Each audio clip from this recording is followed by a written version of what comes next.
नहीं नहीं, पहला दौरा उसने मेवात का किया इंद्रजीत ने जी जबकि वो लास्ट तक यहाँ कभी वोट मांगने नहीं आया करता था। जी इसका मतलब ये राव साहब भी ये समझ गए कि अब के मामलों तेरे खेलना है, अब के तू हारा को जी ये बात। तो सिर्फ इन्होंने धर्म के नाम पर राजनीति की है।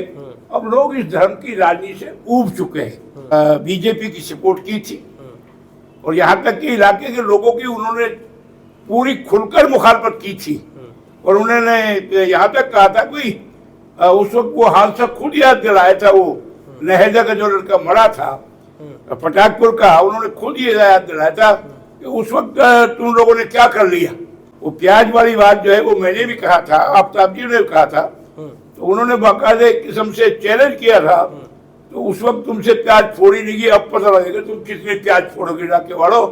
जनता के लिए मैं क्या कह रही हूँ, जनता खुद भी सोच सकती है। जनता ने उनको भी देख रखा जो मेरे विपक्ष में, मुझे भी देखा, मेरे वालिद साहब को भी देखा। हमने तो जनता की हमेशा हर मोड़ पर जनता के पावर में रहे तो जनता के बीच में रहे और जितना हो सका जनता की तन मन धन से सेवा की है।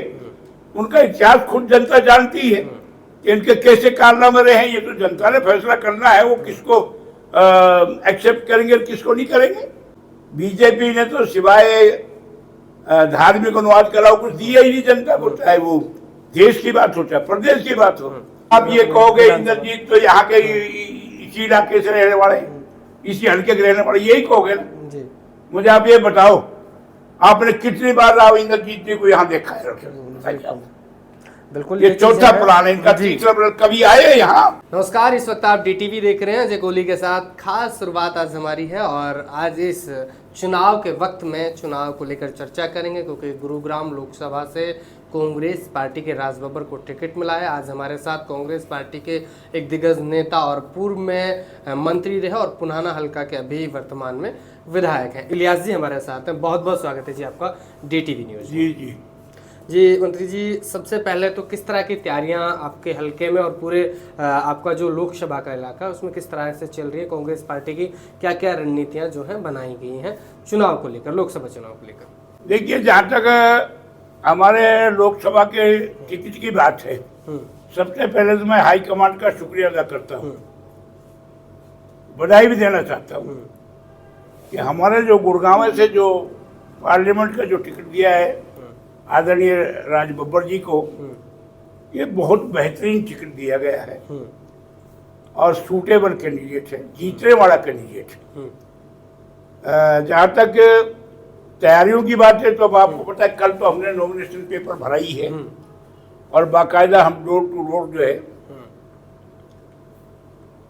घर घर कांग्रेस, हर घर कांग्रेस जो है उसके माध्यम से हम बाकायदा हम पहले से ही जो है हल्के में जो है अपनी पार्टी के लिए मेहनत कर रहे हैं, डोर टू डोर जा रहे हैं, लोगों से मुलाकात कर रहे हैं और हमें बहुत अच्छा रिस्पांस जो है वो राज बब्बर जी के लिए, कांग्रेस पार्टी के लिए, आदरणीय राहुल जी के लिए, आदरणीय भूपेंद्र हुड्डा जी के लिए पूरा हरियाणा प्रदेश हाईकमान जो है सभी की जब बात आती है तो लोगों में बड़ा उत्साह है और मेवात में खासतौर से पहले भी कांग्रेस का वर्चस्व रहा है।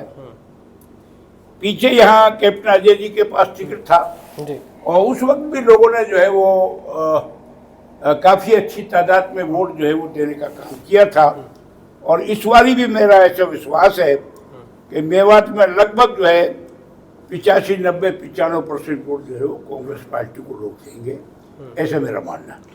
जी, जैसे अभी टिकट का आपने बताया कि बब्बर सिंह को मिला है, लेकिन जहां जब अजय कैप्टन जी का टिकट कटा है फिर उसके बाद आफ्ताब जी को भी बता रहे हैं कि कहीं ना कहीं उनका भी ये था कि उनको भी टिकट जो है लाइन में मिल सकता है, उन्होंने प्रयास किया। तो क्या जो उनके समर्थक हैं या फिर वो हैं तो क्या वो पूरी तरह से सपोर्ट करेंगे? और खासकर अगर मेवात की बात करें तो मेवात में उन चेहरों का कहीं ना कहीं प्रभाव रहा है, तो क्या उनके समर्थक जो हैं उनको राज बब्बर को एक्सेप्ट करेंगे और उनको पूरी तरह से वोट करेंगे? देखिए, बात ये है जिस पार्टी में जो आदमी रहता है उनका पूरा अधिकार है, वो अपना टिकट के वक्त टिकट भी मांग सकते हैं, क्लेम कर सकते हैं। उन्होंने भी वो फार्म भरे गए थे लेकिन जब वो टिकट का फैसला हाईकमान ने कर दिया तो मेरा ऐसा मानना है, चाहे वो कैप्टन अजय जी हों या भाई अल्ताफ जी हों, आफ्ताब जी हो, आफ्ताब जी तो आपने देखा होगा कल नॉमिनेशन पेपर में भी थे जी बिल्कुल। और किसी कारण वो कैप्टन साहब नहीं आ पाए, लेकिन जहाँ तक समर्थकों की बात है, हमारी पार्टी के अंदर कोई फूट नहीं है और सभी के समर्थक जो है वो तन मन धन से जो पार्टी के लिए काम कर रहे हैं। पिछले 2 बारी से जो है सत्ता में नहीं आ पाए हैं गुरुग्राम से, और बाकी हरियाणा में भी सीट आप नहीं ले पा रही है पार्टी, तो क्या वजह मान रहे हैं? पिछली दफा आप 2014 के बाद से जो है बीजेपी यहाँ सत्ता में रही है, 19 में भी बीजेपी ने यहाँ से विजय हासिल की थी गुरुग्राम से। देखिए, आज से 10 साल पहले जब बीजेपी की सरकार हरियाणा प्रदेश में बनी थी जी, चाहे वो आदरणीय नरेंद्र मोदी जी हो या कांग्रेस के आला नेतागण हो, सबने जो है उस वक्त हिंदुस्तान की जनता को जो है वो झूठ बोलकर जो है वो बौखलाने का काम किया था जी। जो वादे इन्होंने किए थे उस वक्त, चाहे वो 15-15 लाख रुपए की बात थी, चाहे वो रोजगार, बच्चों के रोजगार की बात थी, हम 4 करोड़ बच्चों को रोजगार देंगे और किसानों की आय दोगुनी करेंगे जनवरी 2022 तक के लिए। इन्होंने बीच में भी कहा था कि हम ऐसी पॉलिसी नीति लाएंगे कि किसानों की आय जिससे दोगुनी हो जाएगी। तो मेरा कहने का मतलब जो इन्होंने उस वक्त वादे किए थे ये बिल्कुल उसमें जो है ये फेल हो गए और इनसे कोई वादा पूरा नहीं हुआ। इसलिए अब हिंदुस्तान की जनता जो है, सिर्फ इन्होंने धर्म के नाम पर राजनीति की है, अब लोग इस धर्म की राजनीति से ऊब चुके हैं और आने वाला समय जो है वो कांग्रेस पार्टी का, चाहे वो मरकज की बात हो चाहे हरियाणा प्रदेश की बात हो, मैं तो ये मान के चलता हूँ आगे चलकर मरकज की सरकार भी जो है वो इंडिया गठबंधन की सरकार बनेगी, जिसके आदरणीय राहुल जी सुप्रीमो होंगे और हरियाणा प्रदेश में तो आज आप नोट कर लीजिए कम से कम 6 सीट जो है हरियाणा प्रदेश में कांग्रेस पार्टी की आएंगी। वैसे तो संभावना ज्यादा ही है, लेकिन चूंकि अभी शुरुआत हुई है, मेरे ख्याल से हरियाणा प्रदेश में भी पूरा एक तरफा माहौल कांग्रेस पार्टी का रहेगा और मरकज में भी सरकार चेंज होगी और हरियाणा प्रदेश में भी बीजेपी की सरकार चेंज होगी। हरियाणा प्रदेश में आगे चलकर जो है वो कांग्रेस पार्टी की सरकार बनेगी। चलिए बात करते हैं आपके इलाके की। यहाँ पर विपक्ष के नेता कई बार तंज कसते हुए नजर आते हैं, कहते हैं कि जो अभी फिलहाल में विधायक हैं उनका होना ना होना भी इसी तरह का है। फिर उनकी अगर राजनीति की बात करें तो कभी वो किसी पार्टी से नज़र आते हैं, कभी वो किसी पार्टी से नज़र आते हैं। खासकर इस तरह के शब्द मतलब विपक्ष की ओर से आपको बोले जाते हैं, तो क्या आपका इसमें कहना है, क्या आप कहना चाहेंगे? देखिए, हमने तो सही बात तो ये है, जिनके बारे में आप बात कर रहे हैं, जो मेरे विपक्ष में जो इलेक्शन लड़ते हैं, उनसे अगर तुम पूछो तो उन्होंने ना तो कोई पार्टी छोड़ी आज तक और पीछे यहाँ कई हादसे हुए थे जब यहाँ वो लोकल जो है मंत्री भी था, पूरा इलाका जो है इंसाफ के लिए यहाँ लड़ाई लड़ता रहा और महीने भर तक जो है पूरी मेवात जो है सारे गिला शिकवा भूल कर जो है पार्टी से अलग भूलकर इलाके के लिए इंसाफ लेने के लिए यहाँ अनाज मंडी में लोग डटे रहे।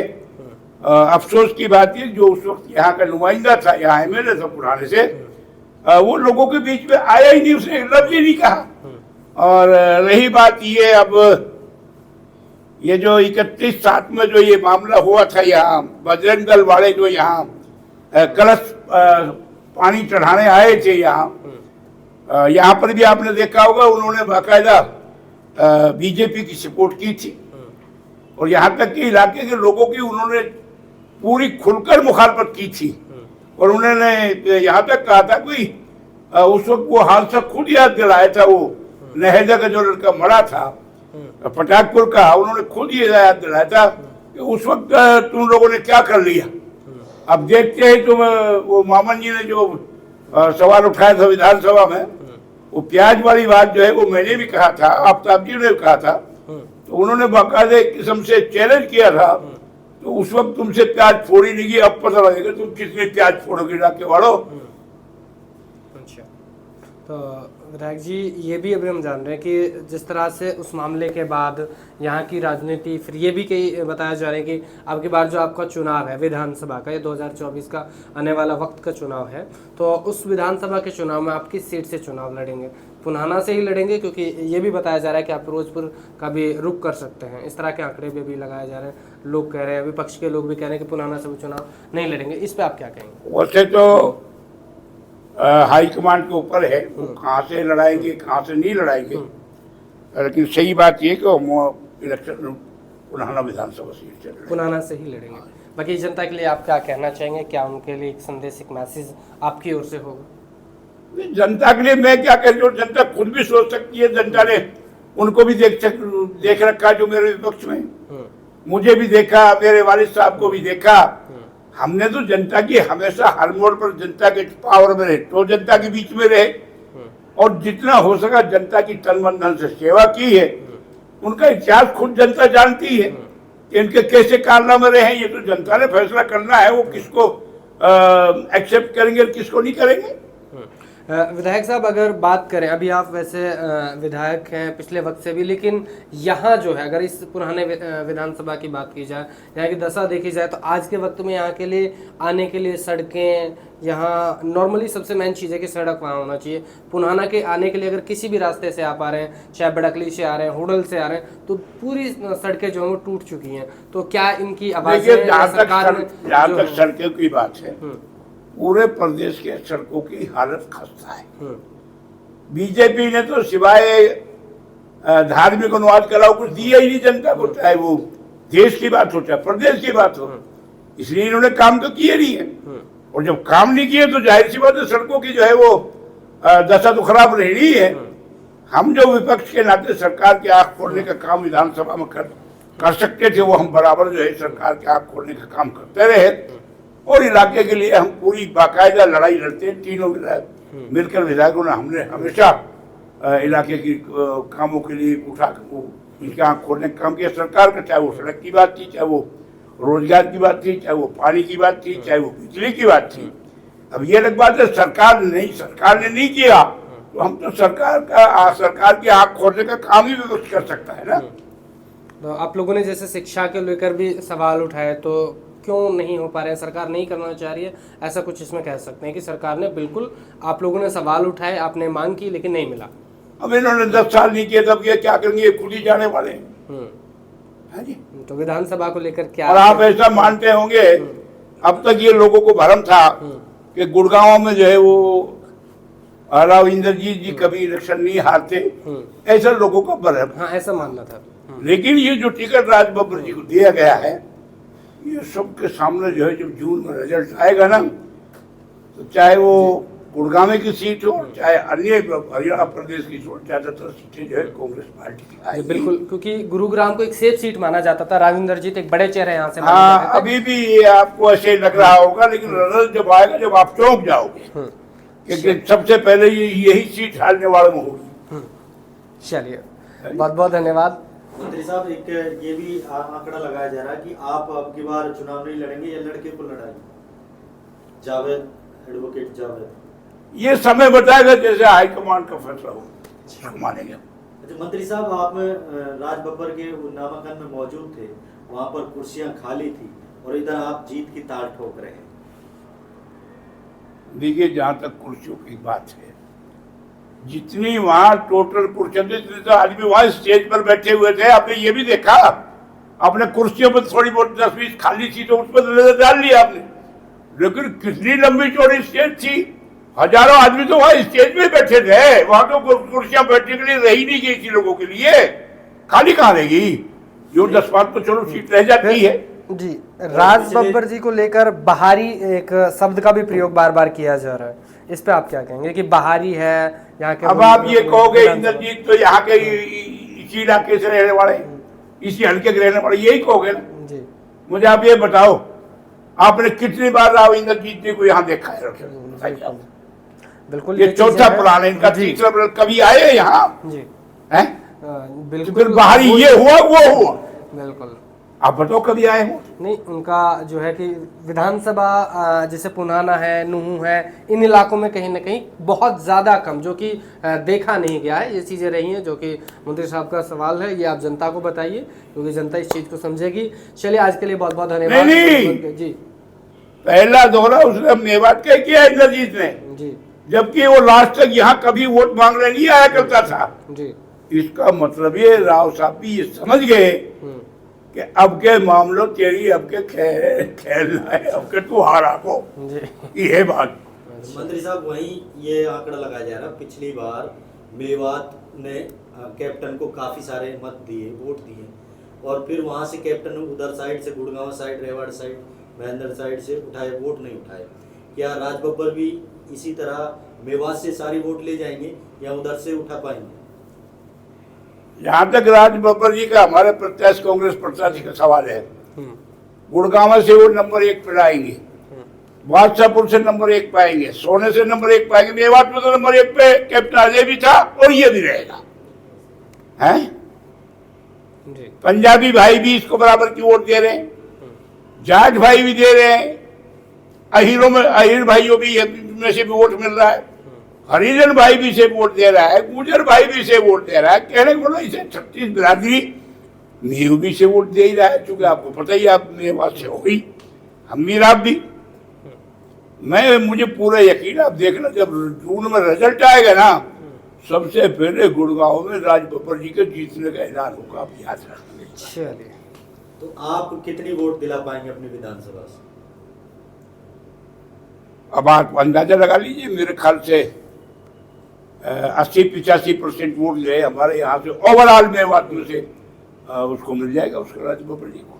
तो लोकसभा में एक तो पोल कम होता है, ये क्या कारण है जो पोल कम होता है, किस कारण होता है, क्या है? नहीं, देखिए, हमारी अपनी पूरी कोशिश रहेगी, हम ज्यादा से ज्यादा वोट पोल कराएंगे, पूरा इंटरेस्ट लेंगे, अभी से ले रहे हैं, और ज्यादा से ज्यादा वोट पोल कराने की कोशिश करेंगे। चलिए, बहुत बहुत धन्यवाद आज के इस प्रोग्राम के लिए।